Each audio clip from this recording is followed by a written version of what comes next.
Hi friends, எல்லாருக்கும் வணக்கம். Pandian store சீரியல்ல நாளைக்கு எபிசோட்ல என்ன நடக்க போகுது அப்படிதாங்க இந்த வீடியோல பார்க்க போறோம். கோமதியோட அண்ணங்க வந்துட்டு கோமதி வீட்டுக்கு சாப்பிட வராங்க அப்படிங்கிறதுக்காக கோமதி வந்து பார்த்து பார்த்து சமைச்சிட்டு இருக்காங்க. அவங்க மகன் அப்புறம் மருமகன் எல்லாருமே நீ இந்த வேலை செய் அந்த வேலை செய் அப்படின்னு சொல்லிட்டு எல்லாத்துக்கிட்டையுமே வேலை வாங்கி சமைச்சுக்கிட்டு இருக்காங்க. அப்புறமா சமைச்சு முடிச்சுட்டு இன்னும் காணோமே அப்படின்னு சொல்லிட்டு அவங்க வீட்டு வாசல்ல நின்று எட்டி எட்டி பார்த்துட்டு இருக்காங்க. அதுக்கப்புறமா அவங்க அண்ணன்லாம் வராங்க. வந்ததுக்கு அப்புறம் எல்லாத்தையும் வீட்டுக்குள்ள கூப்பிட்டு உட்கார வச்சு பேசிட்டு இருக்காங்க. அப்போ பேசிட்டு இருக்கும்போது அவங்க சின்ன அண்ணனுக்கு இங்க வந்ததே பிடிக்கல. பட் அவர் வந்துட்டு நக்கலா பேசிட்டு இருக்காரு. இன்னொன்னு வந்துட்டு அவங்க சுகன்யா இருக்காங்க இல்லையா? அவங்களும் ஒரு மாரி பேசிட்டு இருக்காங்க. அ எங்க வீட்டுக்காரர் தான் தொரத்தி விட்டீங்களா? அப்புறம் நான் எப்படி வருவேன்? அப்படிங்கிற மாரி பேசுறாங்க.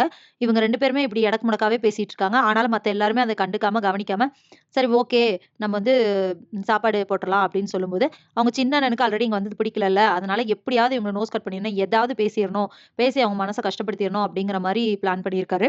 ஸோ இப்போதைக்கு எதுவும் பேசாம அமைதியா இருக்காரு. அதுக்கப்புறமா வாங்க எல்லாரும் சாப்பிடலாம் அப்படின்னு சொல்லிட்டு எல்லாத்தையுமே உட்கார வச்சு சாப்பாடு பரிமாறுறாங்க. அப்ப கோமதிக்கு ரொம்ப சந்தோஷம் அவங்க அண்ணன்லாம் வந்ததுக்கு.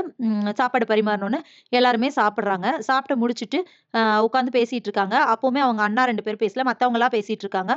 இதுவே எனக்கு ரொம்ப சந்தோஷம். நான் கூப்பிட்ட உடனே வந்ததுக்கு. என் கையால ஒரு வேளையாவது உங்களுக்கு சமைச்சு போடணும்னு ஆசைப்பட்டேனே! ரொம்ப சந்தோஷம். அப்படி இப்படின்னு சொல்லிட்டு பேசிட்டே இருக்காங்க. அப்ப அவங்க அம்மாவுக்கும் ரொம்ப சந்தோஷம். எப்படியோ நம்ம பசங்கள வந்துட்டு பொண்ணு வீட்டுக்கு கூட்டிட்டு வந்துட்டோம். எப்படியோ நம்ம கெஞ்சி கேட்டு இப்ப இவ்வளோ தூரம் கொண்டு வந்துட்டோம் அப்படிங்கிற மாரி அவங்களும் ஒரு பக்கம் சந்தோஷமா இருக்காங்க. எல்லாம் முடிச்சுட்டு கிளம்புறப்போ பார்த்துட்டு, அவங்க அண்ணன் சின்ன அண்ணன் இருக்காங்க இல்லையா? அவங்க வந்துட்டு காச குடுத்துடுறாங்க. இது என்னது அப்படின்னு சொல்லிட்டு பார்க்குறாங்க கோமதி. ஒண்ணும் இல்ல. நாங்க யார் வீட்லயும் போயிட்டு ஓசியில சும்மாலாம் சாப்பிட மாட்டோம்.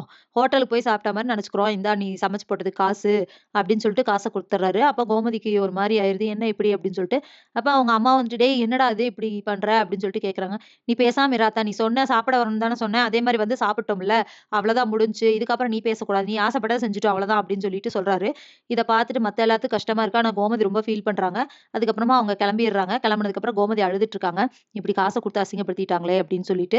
ஆனா அவங்க ஹஸ்பண்ட்க்கு எல்லாமே புரிஞ்சிருது. உங்க சின்ன அண்ணன் எப்பவுமே அப்படித்தானே விடு நீ ஒண்ணும் பெருசா எடுத்துக்காத அப்படின்னு சொல்லிட்டு அவரு சமாதானப்படுத்துறாரு. அப்புறம் வீட்ல இருக்கிற எல்லாருமே வந்துட்டு அவரு கொஞ்சம் அப்படித்தானே மத்த எல்லாரும் சந்தோஷமா தானே இருந்தாங்க. விடுமா நீ ஒண்ணும் ஃபீல் பண்ணாத அப்படின்னு சொல்லிட்டு அவங்க பசங்க எல்லாருமே சொல்லிட்டு இருக்காங்க கோமதிட்ட. அதுக்கப்புறமா வந்துட்டு அவங்க அண்ணன் வீட்ல போயிட்டு என்ன பண்ண போறாரு?